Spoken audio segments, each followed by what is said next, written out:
안녕하세요. 인지심리학자 김경일입니다. 우리는 살면서 많은 스트레스를 경험하지요. 하지만 그중에서 가장 큰 스트레스 부동의 1위는 인간관계죠. 그러다 보니까 이런 말씀하시는 분들이 정말 주위에 많이 계시더라고요. 교수님, 저는 저랑 똑같은 친구를 만나고 싶습니다. 저랑 생각이 완전 닮은 사람만 만나면 피곤한 일 없겠죠? 과연 정말 그럴까요? 이미 내 주변을 둘러보면 나랑 너무 닮은 유형의 친구들이 많지 않나요? 흔히 끼리끼리 논다고 하죠. 이미 저를 비롯한 많은 분들이 사실 끼리끼리 놀고 있잖아요.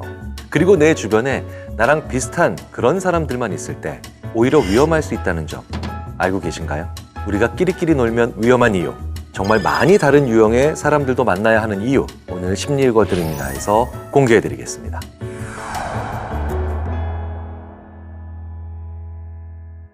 사실 나랑 비슷한 유형, 비슷한 사람과 만나서 어울리는 끼리끼리 논다는 것에는 굉장히 무서운 의미가 담겨져 있습니다. 나랑 같은 사람을 만나면 안 싸울 것 같다고요? 아니요. 오히려 더 무지막지하게 싸웁니다. 그건 우리 인류의 유구한 역사를 통해 이미 잘 증명되어 있죠. 종교전쟁, 나라 간의 전쟁, 어떤가요? 비슷하고 유사한 종교를 가질수록 더 치열하게 싸웁니다. 비슷한 문화를 가진 나라일수록 정말 더 많이 부딪힐 수밖에 없죠. 아예 성향이 다른 사람과는 싸움이 잘 안 됩니다. 왜냐고요? 너무 다르니까요. 그냥 다른 사람이에요. 실험을 한 가지 해볼까요? PC와 노트북, PC와 고양이, 이렇게 두 쌍이 있습니다. PC와 노트북은 서로 더 많이 비슷해 보입니다. 상대적으로 PC와 고양이는 서로 굉장히 달라 보이죠. 자, 그렇다면 이 두 그룹의 차이점에 대해서 한번 써보시겠습니까?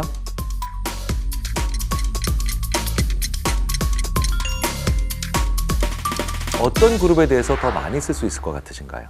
실제로 제가 수업 시간에 학생들에게 이렇게 과제를 내봅니다. 이런 과제를 내보면 PC와 노트북의 차이점을 훨씬 더 학생들은 많이 써서 냅니다. 스크린 사이즈가 다르고 키보드 배열이 다르고 배터리가 있고 없고 엄청 많이 쌓여요. 그런데 PC와 고양이 사이의 차이점을 써봐라. 이러면 쓸 게 없습니다. 이렇게 PC와 노트북이 서로 더 비슷한데 차이점도 훨씬 더 많이 쓴다는 거예요. 왜냐? 비슷하니까 상대 비교해서 차이점도 더 많이 느낄 수 있다는 거예요. 하지만 PC랑 고양이는 너무 다르니까 오히려 비교조차 되지 않는 겁니다. 그러니까 우리는 오히려 비슷한 사람보다 다른 사람을 만났을 때 더 싸울 일이 적다는 겁니다. 그래서 자질구레한 갈등들이 많지 않기 때문에 오히려 더 편안하게 지낼 수도 있다는 겁니다. 최근에 실제로 나와는 다른 다양한 사람을 만나는 게 아주 중요하다는 걸 보여주는 그런 조사가 있죠. 지난해 10월에 발표된 한국 리서치 조사에 따르면 다양한 인간관계는 개인의 주관적 행복에도 긍정적 영향을 주는 것으로 확인되고 있습니다. 도대체 왜 그럴까요? 먼저 조사 방법은 이랬습니다. 정치 성향이 진보 혹은 보수인 사람, 성소수자, 페미니스트, 장애인, 채식주의자, 그리고 종교가 다른 사람 등 가치나 정체성이 다양한 7가지 사람의 유형을 제시하고 해당하는 친구가 있다는 응답이 6개 이상인 경우에 사람들에게 물었습니다. 행복하십니까? 가치와 정체성이 다양한 사람들과 인간관계를 맺고 있는 사람들 중에서는 75%가 나는 행복하다고 답을 했습니다. 또 73%가 내 삶에 대해 만족한다라고 답을 했죠. 그런데 응답이 2개 이하인 응답자의 행복도는 68%, 그리고 삶의 만족도는 심지어 59%에 그쳤습니다. 이 조사를 통해 우리가 알 수 있는 건 다양한 유형의 사람들과 관계를 맺는 사람의 행복도와 만족도가 더 높다는 겁니다. 여러분, IQ 너무나도 잘 알고 계시죠? EQ도 들어보신 적 있으실 거예요. 수학이나 논리 문제를 잘 푸는 능력과 관련 있는 이 IQ와 연관성이 높은 측면을 유동성 지능이라고 하죠. 상대방의 감정을 잘 이해하는 감성 지능을 우리는 일반적으로 EQ라고 합니다. 그런데 최근 심리학자들 사이에서 주목받는 또 다른 요소가 있다는 겁니다. 바로 문화 지능. 문화 지능이란 다른 문화에서 온 사람들 간의 차이에도 흥미를 보이고 이를 잘 수용하고 인정하는 능력을 말합니다. 일반적으로 사람들은 타인이 자기에게 잘 적응하기를 원하죠. 그러니까 그냥 나랑 비슷한 사람을 찾고 싶은 거잖아요. 그런데 나와 타인과의 차이점을 인정하고 상호작용할 수 있는 능력은 요즘같이 큰 사회, 이동성과 변화가 많은 사회에서는 엄청나게 중요한 역량이 됩니다. 문화지능이 높은 사람들은 문화적으로 다른 사람들끼리 모여있는 상황에서 상대방과 잘 해보려는 이른바 협동 능력이 뛰어나거든요. 그러니까 이 문화지능이 높은 사람들은 현대사회에서 요구하는 역량 자체가 뛰어나다는 겁니다. 당연히 요즘 시대에 성공할 가능성이 높아진다는 결론으로 이어지겠죠. 이걸 증명해낸 인물이 린 이마이 캐나다 웨스턴대 경영대학원 교수와 심리학자인 메리 겔펜드 메릴랜드대 교수입니다. 이 이마이 교수와 겔펜드 교수의 연구는 서양인과 동양인 두 문화의 참가자들을 짝지어 팀을 이루게 한 것으로부터 출발합니다.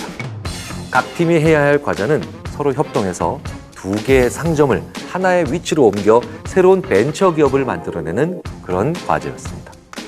참가자들은 다들 지적인 측면 혹은 성격적인 측면에서는 비슷한 수준이었죠. 하지만 문화지능의 점수가 다양한 수준인 사람들로 구성을 했습니다. 연구 결과는 어땠을까요? 두 참가자 모두 문화지능이 낮은 팀에서는 최악의 협동이 나왔습니다. 또 어느 한쪽만 문화지능이 높아도 결과는 좋아지지 않았죠. 결과적으로 양쪽 모두의 문화지능이 높을 때에만 협동 결과가 좋아졌습니다. 더 중요한 건 이 두 사람의 개방성이나 우호성과 같은 다른 인성적 측면에 전혀 문제가 없고 차이가 없는 경우에도 이런 결과가 명백히 나왔다는 거예요. 즉, 협동이라고 하는 건 어느 한쪽의 문화지능만 높아서는 안 된다는 겁니다. 내가 전혀 몰랐던 걸 짚어줄 수 있는 건 결국 나랑 다른 사람입니다. 그러니까 그 사람들을 적으로 만들면 안 되죠. 왜냐하면 내가 공격당하거나 피해볼 가능성도 그만큼 높아지기 때문입니다. 그래서 느슨하지만 우호적인 관계를 다양한 사람들과 맺는다는 게 그 무엇보다도 중요합니다. 나랑 다르니까 안 맞아 라고 생각하면서 그저 배척하시지만 말고 나랑 다르니까 필요해, 억지로 친하게 지내야 되겠다라는 생각도 말고 적절히 느슨하게 적이 되지 않을 정도로 교류하는 건 매우 현명한 자세라는 겁니다. 나랑 다르기 때문에 다른 해결책을 가지고 있는 사람과 잘 지낸다는 건 그만큼 나의 생존율을 높이는 일이 되기도 하니까요. 그래서요, 우리 인간은 특이하게도 다른 어떤 동물들보다도 같은 부모 밑에서 나온 형제자매의 성향이 굉장히 다른 양상을 띠고 있습니다. 왜 그럴까요? 많지 않은 가족 구성원이기 때문에 똑같은 성향을 가진 그런 구성원만 존재한다면 문제 해결 능력이 당연히 떨어지겠죠.